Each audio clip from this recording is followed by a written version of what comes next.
Chris Kilford had 36 years in the Canadian Armed Forces. During that time, he served as the Canadian Defense Attaché in Ankara, Turkey.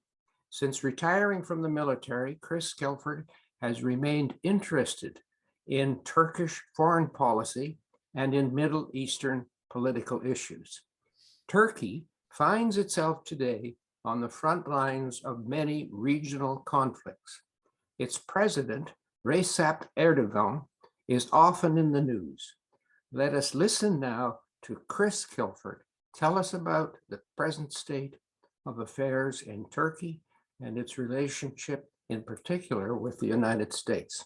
Over to you, Chris. Thank you for being part of this. Thank you, Don. Thank you, Mal. Thank you, Joan, for this kind invitation. I'm glad to be here, and I'm always happy to talk about Turkey and Turkish issues and regional issues as well. And I'm sure many of the people that are listening today have been to Turkey on holidays or may have worked there at some point. And if you were to take a quick snapshot of Turkey today, you'd find 84 million people. It's the 19th largest economy in the world. There's a very large Kurdish minority, but it's also home to 3.5 or 6 million Syrian refugees, plus Afghan refugees and others. And I'm sure you'll appreciate that Turkey sits in a very tough area of the world. And more recently, it's taken a sort of turn, if you like, to a liberal side. And some people will now refer to Turkey as being an illiberal democracy. So what I want to do today is sort of cover a little bit of history, talk a little bit about Turkey today, mention that relationship with Washington, which is very often difficult. And then we'll go from there, and we'll leave plenty of time for Q&A, because I think Q&A is sometimes the best of the whole talk, because we can explore the issues that are on your mind if I haven't covered them properly. I should say, for me, Turkey's always had a special place. My dad's dad fought at Gallipoli in 1915 as with the British, as the British, Australians, and New Zealanders attempted to grab a hold of then Constantinople, now Istanbul. That was, as I said, back in 1915. And then to find myself almost 100 years later as the Canadian Defense Attaché to Turkey was quite something special. My first visit to Turkey was in 2009 on a cruise ship.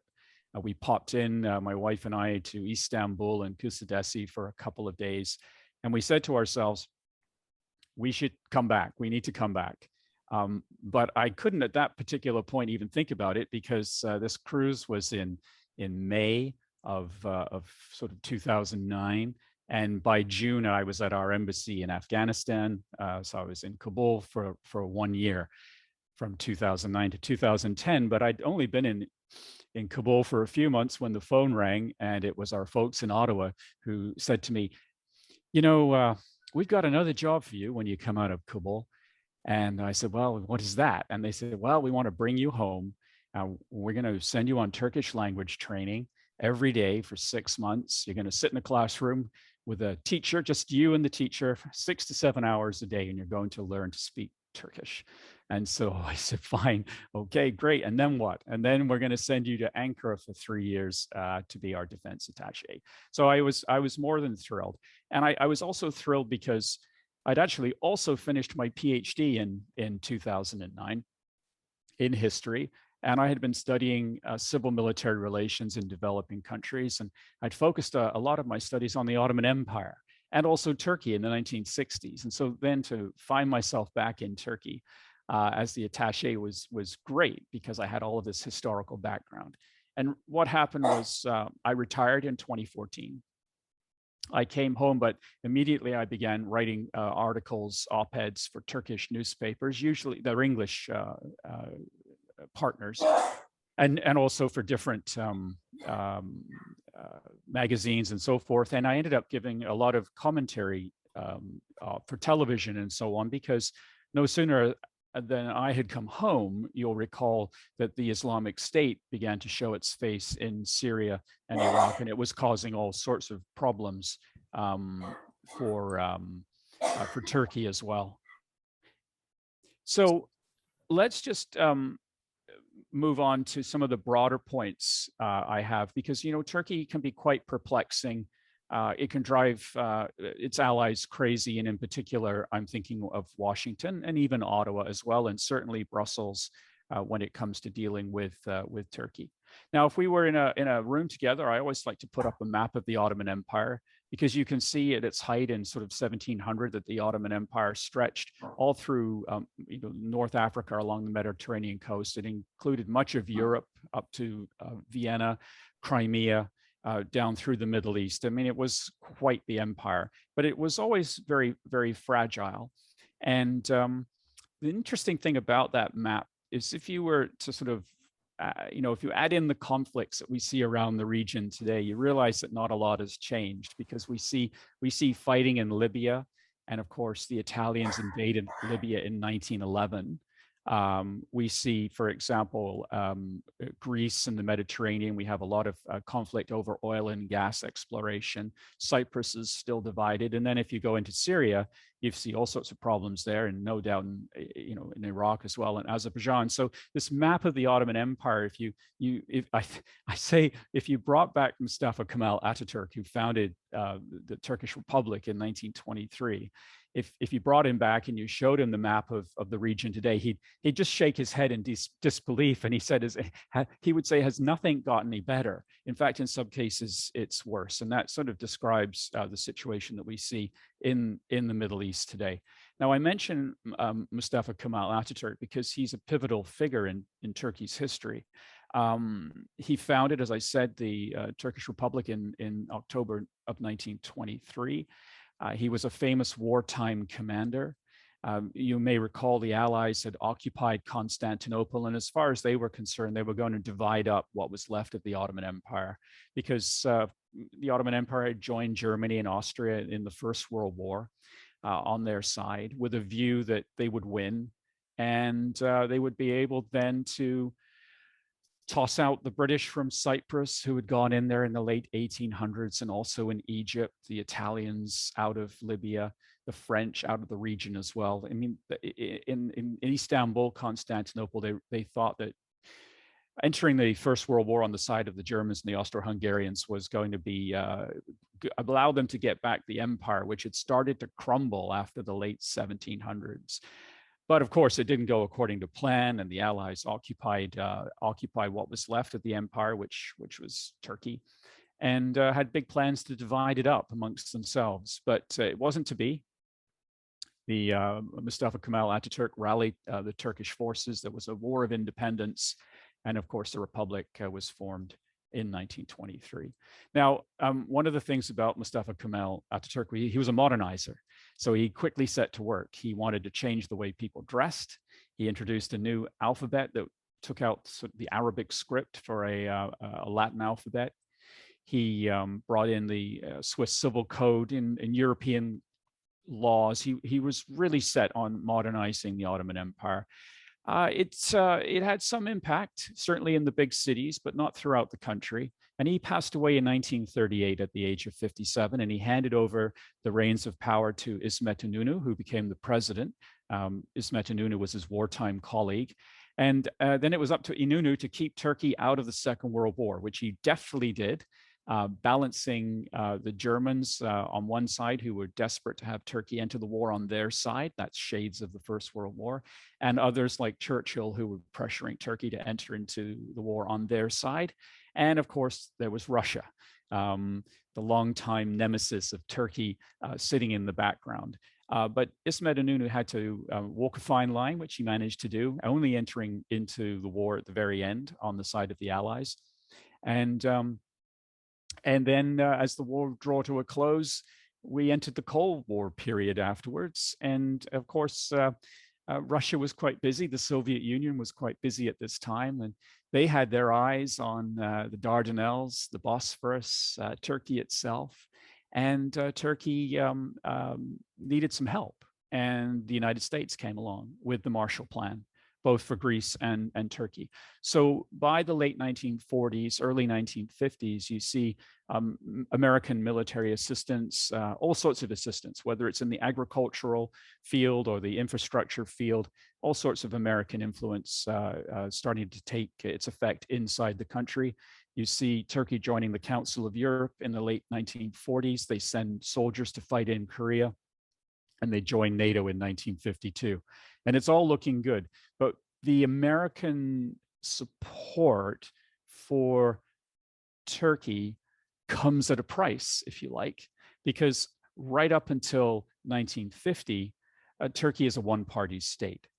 And so there are no elections. There are elections in 1946, but they are not free and fair. So the Republican Party, the Republican People's Party, is still in power after 1946. But 1950 marks the first free and fair elections in Turkey. And what happens? The Republican People's Party is kicked out of power, and the Democrat Party, led by Adnan Menderes, comes into power in 1950, and things are going pretty well until Adnan Menderes's party starts to do a few things, like Mustafa Kemal Ataturk wanted. He changed the morning prayers, the Muslim prayer to from Arabic to Turkish, and when Menderes came in, he put it back to Arabic, and he started to take a greater interest in the Middle East,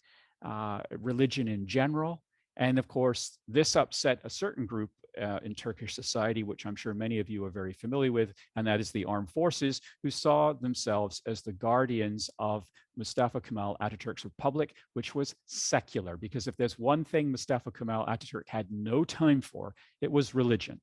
When Adnan Menderes started to take a turn towards a more religious society in 1960, there was a coup. And in 1961, he was executed. Menderes was executed by the armed forces. And this set off a cycle in Turkey of governments coming into power, toying on the margins of Islam, and being constantly removed by Turkish governments. So in 1971, we saw a coup where the government was removed. In 1980, a big coup with 3 years of military government that followed. In 1997, there was a coup. And there was an attempted military coup in 2016, which we'll talk about a little later on. So what we saw, though, in 2002 was a new party come into power, the Justice and Development Party, short formed as the AKP, led by Recep Tayyip Erdogan. He came to power in 2003 himself as the prime minister, but the party in 2002. And in those early years, there was some impressive gains in Turkey because, you know, quite frankly, in 2001, the Turkish economy collapsed. It was awful. And it took some major effort, directed by the International Monetary Fund to get Turkey back on its feet. And those gains that Turkey made in that period of sort of 2002 to 2012, 13, they took place with many other issues that were dogging the government at the time. So one of them, of course, since 1984, Turkey has been fighting the Kurdish Workers' Party, the PKK. It's an insurgency inside the country, not by the entire Kurdish minority, but certainly a significant, arguably a civil war that has been happening in Turkey since 1984. And that same time period, it's a tough neighborhood, as I said earlier on. We can't forget the 1980-88 Iran-Iraq war, the 2003 invasion of Iraq, and in 2011, the Libyan government was toppled, and Turkey had big investments in Libya, and they lost out there.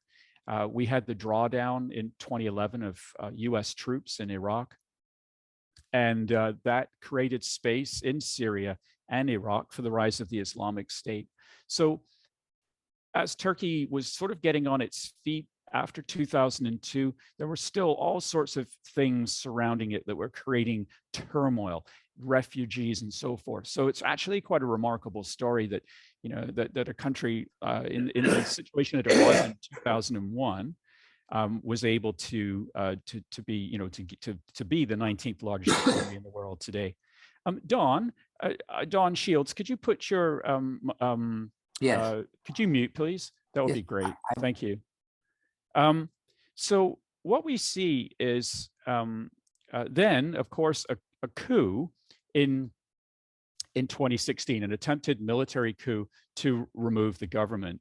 And this particular coup was led by the followers of the Turkish Islamic cleric Fethullah Gulen. Now, there's a lot of discussion as to whether it was him or not, but I think most of the evidence would say that the Gulen movement was behind this, because the attempted coup came after some very, very serious fighting between the AK party, the AKP, that's Erdogan's folks, and the followers of Fethullah Gulen, who were inside the government, because after 2002, the AKP and the Gulen movement cooperated with each other in governing the country, and they then had a falling out. It led to all sorts of things where the government was closing down Gulen businesses, newspapers, and so forth. And the Gulen movement in response was trying to expose corruption inside government. And the culminating point was an attempted coup in 2016. And of course it failed. But what it actually allowed then the government to do was to dampen down any opposition to it inside Turkey. So not only were Gulen members arrested, and they continue in 2021 to be arrested if they're found to be followers of Fethullah Gulen, but anybody else who was in opposition, any sort of newspapers and so forth, were closed down. And this is why people say Turkey's taken a turn to the illiberal side of things as well. Now, the interesting thing about Fethullah Gulen and his people is that he lives on a compound in Pennsylvania and has been there since 1999, fleeing the Turkish military at the time. And after the coup, of course, Turkey wanted him to be extradited to Turkey, and there he is in the United States. And of course, the United States wasn't interested, and that really created problems in the relationship between Ankara and Washington. Now, speaking of this turn to an illiberal side of things in Turkey, a presidential system was introduced in 2018, and Prime Minister Erdogan became President Erdogan, and centralized all the decision-making in his office, and further marginalized an already weak opposition. And if you go into Turkey today, you find that the majority of the media is either government-owned or run by people that support the government. So, if you look at Turkey right now, you would say, wow, it's not good, and the AKP and Erdogan have a firm grip on things. But actually, it's not true. His electoral fortunes are in decline. And if you look inside the Turkish parliament today, his voting bloc, it's been steadily eroding. And the only way that his party is able to maintain a majority in parliament is through the support of the MHP, which is the Nationalist Movement Party. And we also saw some interesting things happen in the municipal elections in Turkey in 2019, where all of the major cities went over to the opposition, including Istanbul, which is sort of Erdogan's home, so to speak. And the Istanbul election was very interesting because the winner only won by a very small margin. And the government forced a rerun. And everybody thought, well, the writing was on the wall, that there'd be a rerun and the opposition would not win that election, that rerun. But surprisingly, the opposition went from having like 13,000 or so seats in its favor to almost 800,000 seats it won by. It was a real blow to the government to see this happen. So although Turkey has taken a liberal turn, there's still an opposition. And if you were, President Erdogan, he's 67 years old, his health is sometimes in question.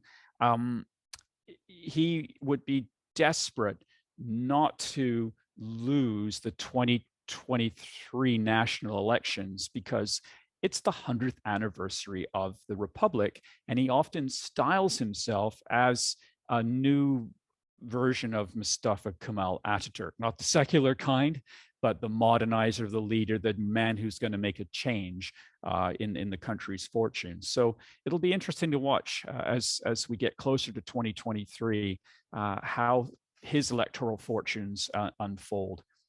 Now, there are a couple of other things I just wanted to quickly mention about Turkey, because it does face so many challenges. It is home to 3.6 million Syrian refugees. And now imagine this, every day, 500 children are born to those Syrian refugees. So for example, as of December 2019, the latest figures I have, at least 500,000 babies had been born to Syrian refugees in Turkey. And these are folks that are stateless. They do not have Syrian citizenship. They do not have Turkish citizenship. We also know that there are close to 300,000 Afghan refugees in Turkey. And Turkey is very, very concerned now that Afghanistan has fallen to the Taliban, that there'll be waves of refugees walking across Iran, trying to get into Turkey, and then, of course, maybe into Europe. And the European Union has provided Turkey with a lot of assistance, monetary assistance, which is fantastic. But I have to say, well done to the Turkish people at all levels, because they have had to really step up. Turkey might have the 19th largest economy in the world, but it is not a rich country. Outside of Istanbul and Izmir and Ankara and so on, there's still a high amount of poverty, and yet they've had to reach out and support these people, and they've done a terrific job. Now, the problem, of course, is that in the early days, everybody thought that those Syrian refugees would be going home, that Bashar al-Assad would fall from power, and everything would be fine and back to normal, so to speak. But it's been over 10 years. And now you are starting to see some backlash in Turkey in regards to the number of refugees, because the Turkish economy is going through a very, very difficult time right now, and Turks themselves are struggling. And so things are not on the up and up with the refugees. You start to see the examples of fighting between refugees and Turkish citizens and so on. So this is a challenge for Turkey going forward. The other challenge, of course, is the relationship with the United States. We could go on and on about that, but I think what has really irked the United States is that Turkey decided to buy the S-400 air defense missile system from the Russians. I don't think Turkey had a lot of choice. Like Ismet Inonu in the Second World War, they have to walk a very fine line between the Russians and the United States and NATO and so on.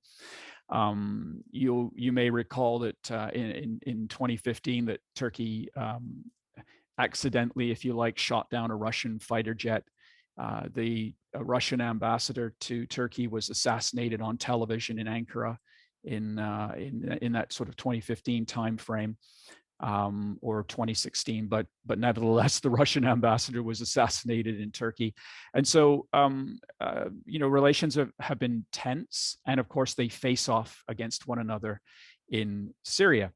And even in Libya too. So that relationship, yes. And of course, Russia provides most of Turkey's energy supplies, natural gas. Lots of tourists come from Russia. Lots of agricultural produce from Turkey goes to Russia. So you can imagine if you're sitting in Ankara that you've got balancing Russia on the one hand and balancing the United States on the other hand. But what buying that S-400 system did, of course, it led to Turkey being thrown out of the F-35 jet fighter program, all sorts of sanctions being placed on Turkey. Even Canada has an arms embargo on Turkey as well. And of course, we're all NATO allies. And I think then the real sort of kick in the pants, if you like, was when President Biden recognized the Armenian genocide this year, which really upset Turkey.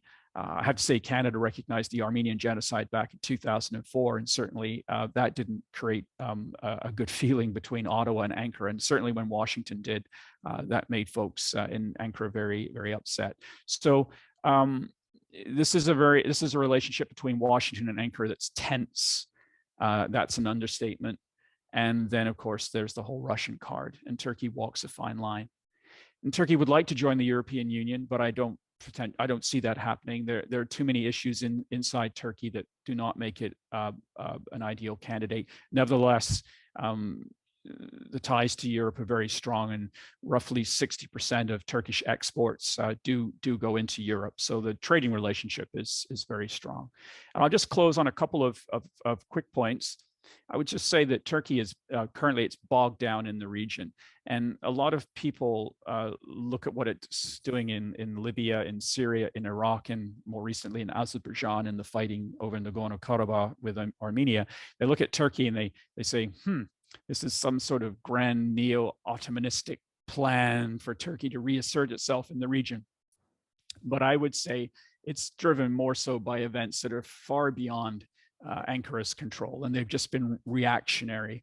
They didn't, bomb Libya. They didn't invade Iraq.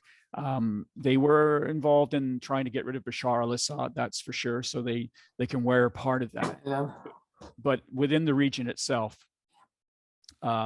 much of this is just events that they've been caught up in, and so it's reactionary. I don't think there's a grand plan in Ankara, and if there is, it's gone sideways, as we would say. But Turkey, to protect its interests, it does drive people crazy, because you see these policy U-turns happening all the time. For example, if you're a Uyghur activist who's found sanctuary in Turkey recently, when you see Turkey cozying up to China, and you begin to worry for your safety. The same thing in Egypt with the Muslim Brotherhood after Morsi's removal. They found sanctuary in Turkey, but now Turkey is trying to repair its relationship with Egypt and Al-Sisi, and now they're worrying about their safety. So you see these policy U-turns happening all the time. But I'm always fair to Turkey in some respects, because it is at the crossroads of Europe. It gets pulled in many different directions. And I sometimes think that, we would make the same kinds of decisions if we were in their situation. I think, though, to summarize, when I look at Turkey, its future really, it revolves around deciding who it wants to be and who it wants to belong to. What country is this? What values will it uphold? And these will guide the country where it should be going. And I think there's a lot of concern about Turkey and so on. And I think we have to, at this point, look to a post-Erdogan Turkey and see what that brings. It may not change at all there, but I think most people would say that it's a post-Erdogan Turkey that we need to be looking to see which direction this country will actually go in. So I'll stop here. Thank you very much for listening to me, and I'm always happy to take your questions. Thank you, Chris. That was wonderful. I remember when you talked to us in Victoria, how both your interest and your ability to explain things impressed me so much that I wanted you to come and be part of us today. And you have shown once again your knowledge and your interest in this particular country, but also the region. And one of the thoughts that came to my mind as you were speaking was that Turkey did try to become more liberal by trying to meet all the requirements at one time of joining the European Union. And if my memory is correct, it was the president of France at the time, Sarkozy, who kind of made a statement to the effect that Europe was a Christian society, and he in particular didn't see room for a Muslim state. And I wondered if that was in a way the tipping point or turning point of Turkey away from its liberalizing to the present situation now. In other words, can we to a degree blame France and blame Sarkozy for the present state of affairs? Yeah. So there's a lot to unpack in that question, Don. Thank you for that. I guess let me start with this. Turkey has been a democracy since 1950, but it's always been a flawed democracy. And if you go back, you constantly, as I mentioned, see these military coups taking place, and the generals taking power and then handing it back to civilian governments, but always hanging in the background. A lot of analysts will say that, yes, the Turkish military did remove governments, but they always went back to the barracks. And I always contest that, because if you look at the Turkish presidents from sort of 1961 up until about 1989, they were civilians, but they were always previously four-star Turkish generals. So the military always had an eye on politics.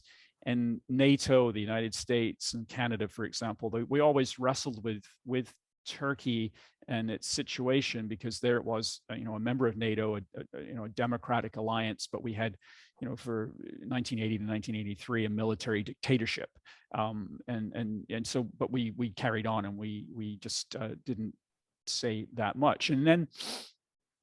So then you get to sort of 2002 with the current government coming into power, and there are high hopes. Prime Minister Erdogan at the time, yes, he was very much in favor in pushing more religion into day-to-day Turkish life, but he tempered this. But the generals, of course, were extremely suspicious of him, and he always had to be very careful as to how he conducted himself. But then we saw the economy beginning to grow. People were very sort of bullish on Turkey. There was talk about more effort to have Turkey brought into the European Union, but also a lot of suspicion by some members as to whether this was a good idea. 80 million people, a Muslim country, still poor, and would it actually be a drain on the European Union if they were to join? And so in the end, they didn't, as we know.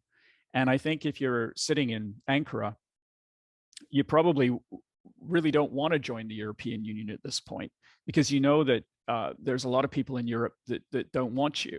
And a great example of this is Brexit. So the Leave campaign in the United Kingdom, what they did in the lead up to the Brexit vote was that they put up these big billboards everywhere that said, beware, 78 million Turks are about to join the European Union, which was not true, but it was used as a scare tactic. And arguably with everything else that went on, it worked. But if you're sitting in Ankara and you're seeing this, you're thinking, well, they tell us that they want us to be a part of the European Union, but it's clear that they don't. And then, but by then, things were there were so many issues starting to happen in Turkey with Prime Minister, then President Erdogan, clamping down on the opposition, that if you were in Europe, you were saying, I told you so. This little run of democracy that we've seen sort of from 2003 to 2010, 11, it was just a passing thing. So that's why we sit where we sit today, where you've got Europe on one side, you've got Turkey on the other side. And the relationship even more difficult because 1 million Syrian refugees landed on the doorstep of Germany and other countries as well. And this created more tension between European capitals and Turkey as well. So yeah, no chance for the European Union. Sorry, long story, but important to put it into context. Thank you for that. Yes, I remember some of that debate at the time, and how it centered on religion as part of the problem, as France and other countries saw it. We have a couple of questions coming from the audience, and one of them is on the relationship between Turkey and Israel. Can you kind of, with the new government in power, does it make a difference, do you think? Yeah, it's a really, really interesting relationship. While I was there, I watched as the Israeli ambassador was told to go home, and the defense attaché was told to go home. And there's a public relationship and a private relationship when it comes to Israel on several different levels, like in the economy and intelligence and so forth. So when you look at government to government relations publicly, they've been very poor. We've seen President Erdogan say quite nasty things about Israel, and we've seen the Israelis say publicly quite nasty things about Turkey, usually over Syria and Palestine, Palestinian refugees, and so forth. And Turkey was certainly very unhappy to see the Abraham Accords and see countries establishing relations with Israel. They thought that they were betraying the Palestinian cause, if you like. And Turkey also supports Hamas, the Muslim Brotherhood, and that creates tensions as well. So publicly, you have all of those issues. Privately, you have seen over the last 20 years, economic two-way trade between Israel and Turkey go up and up and up and up and up. You've seen many Israeli tourists take advantage of what's available in Turkey. You've seen that as well. You've seen cooperation on the intelligence side over issues such as Syria. And so, yes, I mean, it's a tale of two cities, if you like. I don't see anything changing in that relationship. In many ways, Turkey and Israel try to manage the region, not always not always cooperating with each other, but they try to manage what is as you know, there's so many issues going on there, and it's not going away, whether it's Saudi Arabia, Yemen, Iran's influence, Egypt, Libya, even what we've seen recently in Tunisia, that whole region, Azerbaijan, Armenia, requires some degree of management. And Turkey has tried its best, I think, to get around in the region and manage conflicts. And they don't have people always say to me, yeah, well, of course they can, because they have the second largest armed forces in the world, or in NATO. That's it, the second largest armed forces in NATO. But I always say to people, yeah, on paper, yes, but the bulk of that are young conscripts who serve 6 months and are really not useful at all. So the Turkish military itself is quite small. But they're doing their best. And so, yeah, so there's two sides to that relationship. Yes, yes. One of the other questions that's come to us is that I looked up the issues between the United States and Turkey, and of course there were 8 or 9 or 10 of them. And then one of the people in the audience comes up with one of those questions, which is the relationship with China and how that is irking the United States, because the U.S. would prefer to have all its friends and others sort of come aboard with limiting China's economic move out into the world. And so that's a question from a person in the audience was, will Turkey import some of the technology, for example, that China has developed in terms of facial recognition and control of its population in that regard? But the main question, I think, is the one about irking the United States by Turkey spending more time trying to cuddle up, if I may use that term, with China than the US would like. Yeah, I still think there's some way to go on that relationship with China. Back in sort of 2013 or so, the Turks came very close to purchasing the Chinese S-300 air defense system. In the end, they didn't. They purchased this S-400 from Russia, which of course irked the United States. But the Turks will always say, well, the Greeks have got the Russian same sort of system, so why are you picking on us? Now there's a story there, but anyway, that caused a bit of friction. As in terms of China's influence in Turkey, I'd say at the moment it's not as important or as large as Russia's trading relationship. Turkey doesn't export very much to China, but like many countries, including Canada, we import a lot of cheap goods for our shops, and you see more and more Chinese imports coming in. Turkey's not a big player in the Belt and Road Initiative yet. Other countries in the Middle East are beginning to export more and more, like Saudi Arabia, oil to China. But it's only a matter of time. And I always say, Turkey has to look out for its interests.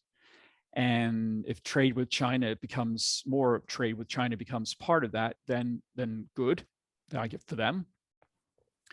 That's their choice. But at the moment, Turkey's, well, many European countries are opening up to China as well, of course, Greece in particular. But you see the bulk of Turkey's trade back and forth with Europe. If you're buying a fridge or a television in the United Kingdom, it's Beko, it's Turkish. Lots of white goods flow into Europe. So yeah, I would say that at the moment the relationship with China, there's a bit of cozying up, and I mentioned the Uyghur situation there. Turkey was at one point quite critical of what was happening in China with the Uyghur movement, and of course, once you want to have friendly relations with somebody, you have to start tempering some of that. It's politics. Yeah. You talk about appliances. It's funny because I did buy a dishwasher recently, and it's made in Turkey. So yeah, right. Even in Canada, we have right. Turkish brands. One of the other questions from the audience has to do with the economic relationship between the U.S. and Turkey, as to its size and interest to both or either country.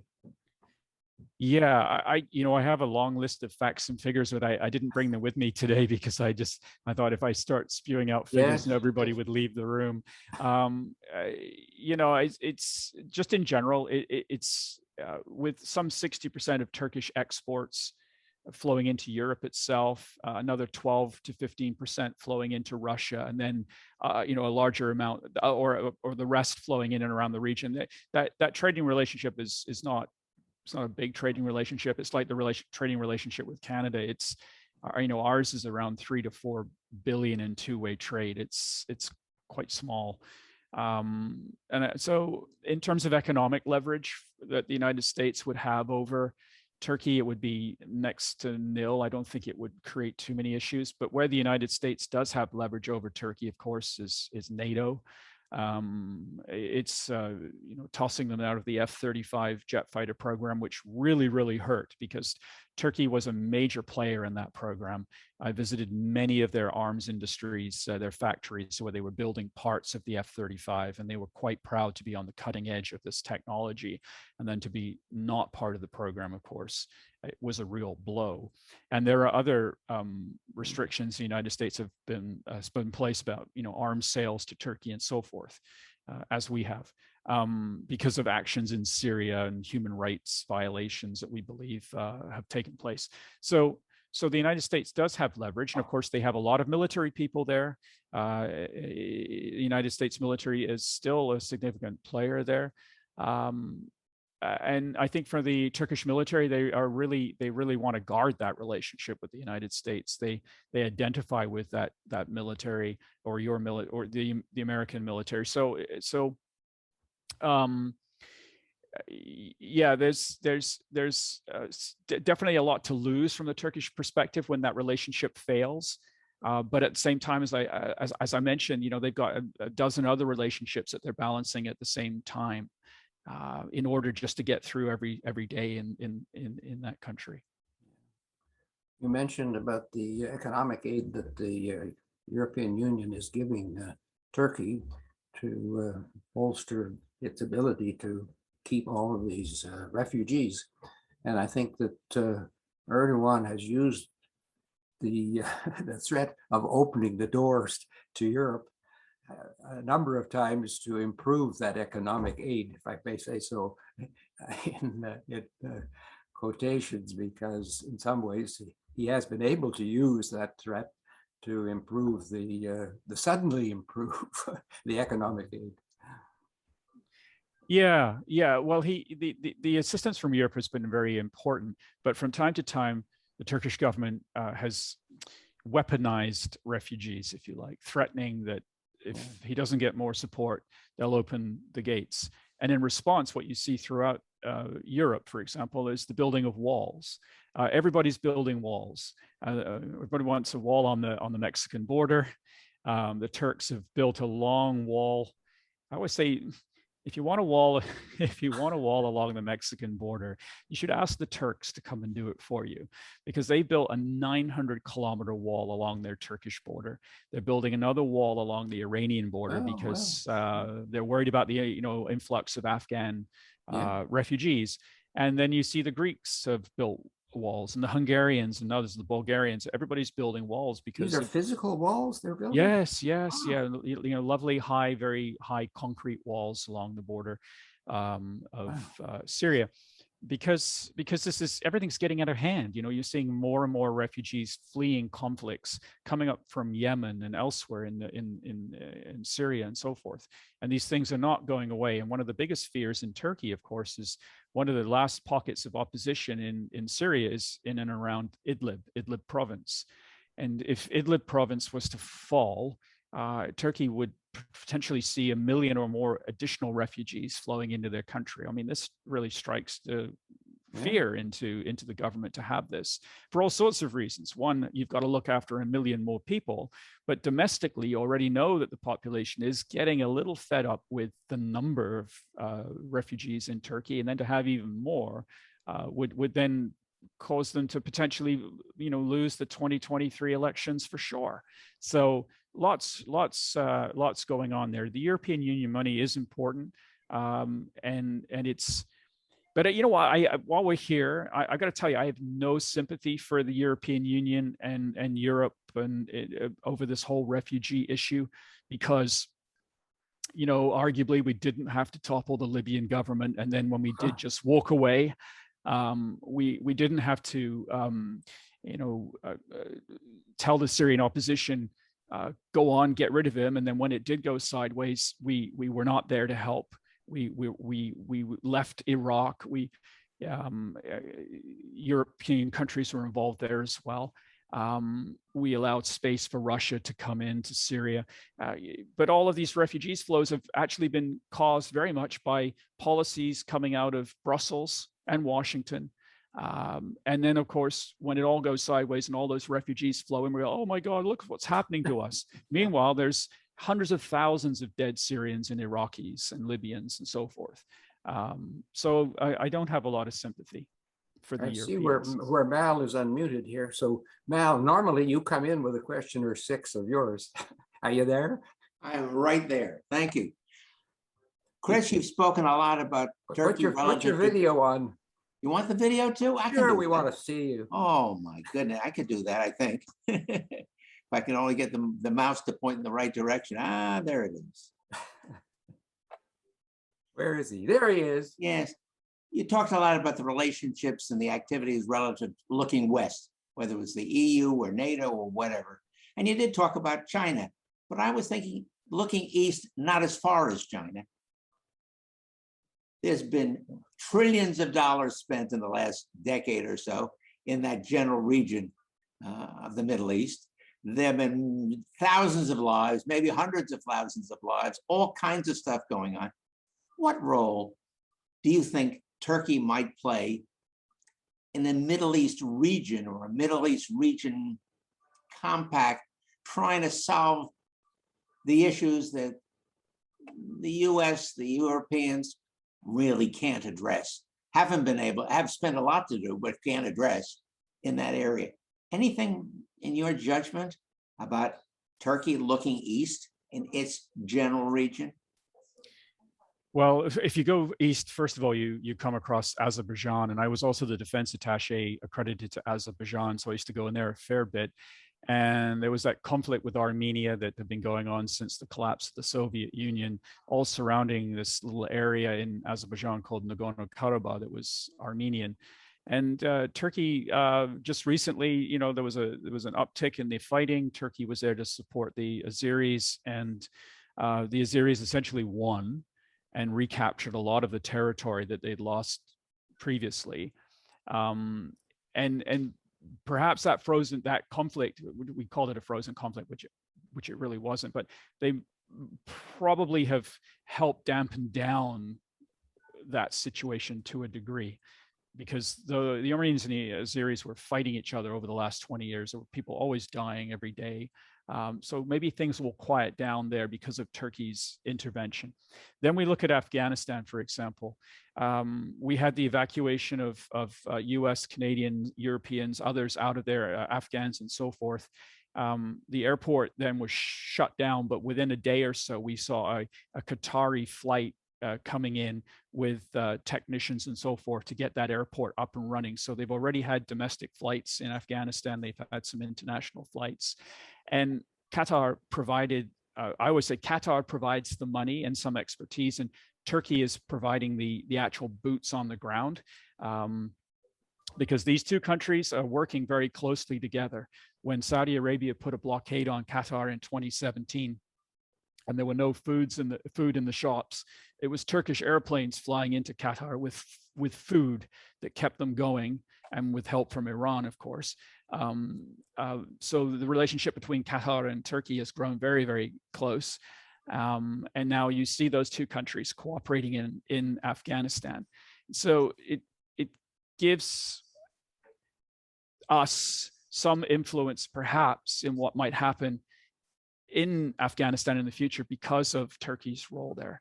But in terms of them looking wider into that region, the relationship with Turkmenistan, Tajikistan, Kazakhstan, there are relations there with Turkey. It is the wider sort of Turkic world. But at the moment, I would say that maybe 10 years ago, that was a real hot topic, but right now, Turkey has too much going on in its own region to spread its wings too far more than it already has. Mal, you got a follow up or another one? No, go ahead, Donald. No, there's people in the audience, Chris, are interested in, the Cyprus issue of, Yes. So Cyprus issue also, I'm sorry, they also would extend that to the relationship, of course, between Turkey and Greece. And anyway, so you were going to make a comment. Yeah, so the relationship with Greece is quite often very tense. I think on a private level, you see Greeks going to Turkey and some, Turks going to Greece on holidays. Prior to COVID-19, of course, it's a bit more difficult now. I think people-to-people relationships are very, very strong. But then in the more political realm, you still see Greek and Turkish fighter jets dogfighting over the Aegean, ships colliding with one another in the Mediterranean over oil and gas issues. In Cyprus, this intractable problem, as you know, in 1964, the island was divided. UN peacekeeping forces went there to keep the Turkish minority and the Greek majority apart. In 1974, Turkey did invade the island, and of course, we now have the Turkish Republic of Northern Cyprus. There was a famous situation that happened in the 1960s when Turkey at that point was thinking of invading the island of Cyprus. And President Johnson wrote a letter to Ismet Inonu and said, if you even think about it, we will just cut you off. And if the Soviet Union decides they want to take some action against you, we probably won't be there to help you. And it's called the Johnson letter, and it's quite famous in Turkey as an example of American bullying of Turkey. And then, of course, when they did invade in 1974, the United States put an arms embargo on Turkey, which arguably is the genesis of the Turkish arms industry, which we see today, which is quite extensive. And so you can see, just going back, this relationship, all this American assistance going into Turkey in the late 1940s, early 1950s, very, very close relationship. And then a military coup, and then Cyprus, and then embargoes. And so it's not just the F-35 program today, it's been like this before. And so this relationship goes up and down constantly. So in Cyprus, in terms of Cyprus, I reckon if we were sitting here in 50 years from now, we would still be talking about the divided island of Cyprus. Let me just leave it like that. Yeah. And a question from the audience is the women's situation in Turkey. Yeah, so Turkey withdrew from the Istanbul Convention on women's rights, as an example. I sometimes wonder why they do these things. Why do they, turn Hagia Sophia back into a mosque? And it was, it had been, and well, there's a long story there, but why do they do these things? I don't know. I don't know what motivates them to get up in the morning and sort of just provoke people over these issues. Go poke when there, someone's eye. yeah, when there are so many more important things. But on the issue of women, I mean, Turkey is a very progressive country.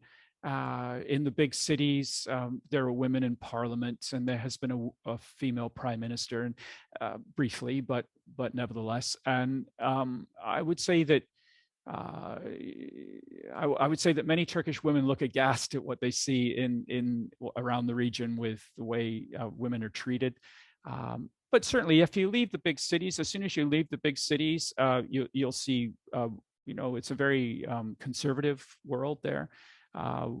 You'll see lots of women in headscarves, even in the big cities more and more, because more and more people are moving to the big cities for work.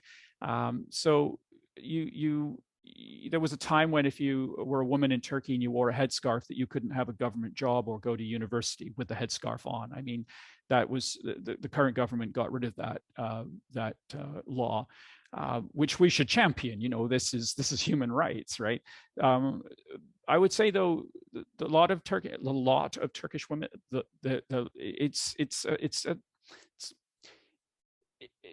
there'll be lots of people that say no, I disagree with you, Chris. But I would say that Turkish women enjoy quite an open, free lifestyle to do what they wish.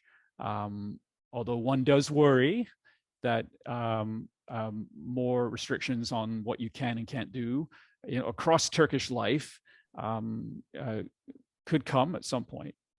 We just don't know. But yeah. A topic that comes from the audience and that's far away from the talk of women is Turkey's desire to take over more of the Mediterranean in order to, as I understand it, go and search for petroleum or gas and whatsoever. Yeah. And some of these areas that it has actually moved into belong or are attributed to others. So I guess they have both made these moves already, but as I understand it, are also applying to the United Nations for a rethink of the distribution of those lands underneath the Mediterranean at the eastern end. So could you comment on that? Because that seems to be one of those things they got up in the morning and decided to move sideways in the Mediterranean. Yeah, well, I mean, look, every country in that region struggles economically, whether it's Greece or Lebanon or Egypt, both sides of Cyprus, Turkey itself, everybody struggles economically. So if there's any sniff of oil and gas in the Mediterranean, people want to get their hands on it. The problem that Turkey faces is that they're surrounded by Greek islands. And so when you start putting in various economic zones and so forth, Turkey's access to the Mediterranean is incredibly limited. And so they have this blue homeland strategy where they see the Mediterranean as theirs. But of course, every other country in the region is pushing back and saying, well, no, I mean, this isn't yours. This is ours, or we need to share it in some kind of arrangement. What Turkey brings to the table is they can get through all of this craziness that we see happening. People writing agreements and treaties for areas of the Mediterranean that they have no right to or no access to. If we can get through this madness, what Turkey brings to the table, of course, is incredible technological assets that they could work with partners in the region to explore, find, and extract this wealth if they work together. But I don't think anybody's at this point. We're going to see this scramble for resources continue to take place, and you just hope that it doesn't go off the rails and we end up with some sort of flashpoint occurring. So yeah, there's more to follow on this file. Yeah, as we get to the end of our session, one of the people in the audience has asked a personal question of you. Those artifacts that are behind you, Are you willing to say a couple of words about them? Yeah, well, This is the first time this question has come up, but I think it's a fair one. well, I think if I did the tour of the house, you'd find out that it's full of Turkish things. I've Ah. gone I've gone fully Turkish, and we have carpets, and these are plates that do come from Turkey, and the round thingy behind me is actually, you put it over your shoulder and you use it to pour wine, and that comes from Turkey as well. And this is just a tiny part of the collection in the house. Yeah. I've immersed myself in Turkish things, and I've recently, I was back in November 2019. I'm very, very fortunate to have friends in the Turkish government who are still willing to talk to me, because sometimes I get quite critical of the Turkish government, but I do try to find a degree of balance. I know we're coming to the close, and I guess all I can say about Turkey, it's another country to watch. It has, been pulled in so many different directions in the last, well, all through its history, but more recently with all of the collapsing countries around it, and it's still trying to hold itself together. People ask me, is Erdogan a dictator? Almost. On a certain days, you would definitely think so. But the opposition is still there, it's still alive, and still causes concern for the Turkish government that they will potentially be out of power in 2023. They have so many things. Turkey is a country at war.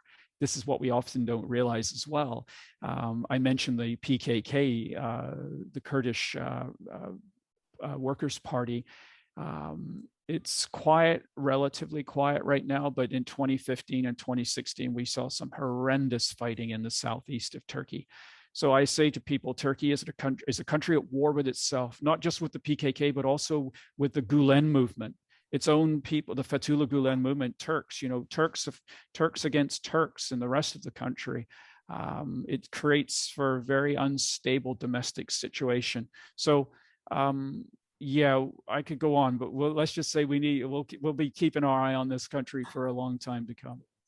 On behalf of us in Chappaqua, through the Chappaqua Library, thank you for agreeing to speak with us, to come via Zoom for an exciting and interesting lecture on your part, and an ability to answer questions that equals or is the best we've had in a long time. So thank you. You're knowledgeable. I now hand you over to Mal, who kind of closes us down and moves on to whatever he does. Mal, we're with you. Thank you, Chris. Thank you, Chris. We really appreciate your participation. Don, we thank you for hosting and for recruiting Chris all the way from Western Canada. And we thanks to Joan and Carrie, and all the library staff who support us in this endeavor. In 2 weeks, on the 27th, we have another program. Also, Don's hosting, in which we're going to be seeing Marina Ottaway from the Wilson Center, who will be talking to us about Egypt, another part of the looking in depth at the countries around that region and where they're at and what they're up to. So until we see you again in 2 weeks, be well, be safe, enjoy the beautiful day we have here in the East at any rate. Joan? Okay, I just want to say pleasant evening to you. Pleasant evening to you. And again, my thanks to Chris for a fabulous lecture. As you know, I was in Turkey and wanted to go back. And I wish I picked up some artifacts like you had. They were beautiful. So thank you all for coming to this program. And Don, of course, and Mal.